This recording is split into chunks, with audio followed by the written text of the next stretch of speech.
সরকার জামাইদের বিয়ের অনুমতি দিতে না দিতে বউ ছাড়া এদিকে তাহসান ছেড়ে দিল রোজাকে।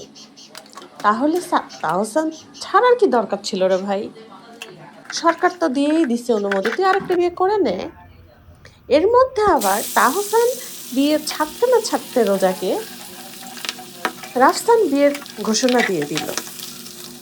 এদিকে রাফসানের বিয়ের ঘোষণা শুনে সাফা কবির তাদেরকে স্বাগত জানালো, শুভকামনা জানালো। কি যে শুরু হলো দেশটাতে ভাইরে ভাই! কে যে বিয়ে করে আর কে যে ছাড়ে, এই ছাড়াছাড়ি আর ধরাধরির মাঝে সরকারের কেন তো মাথা ব্যথা? আমার তো ধারণা সরকারের বউ মনে হয় সরকারের বিয়ের অনুমতি দিচ্ছে না।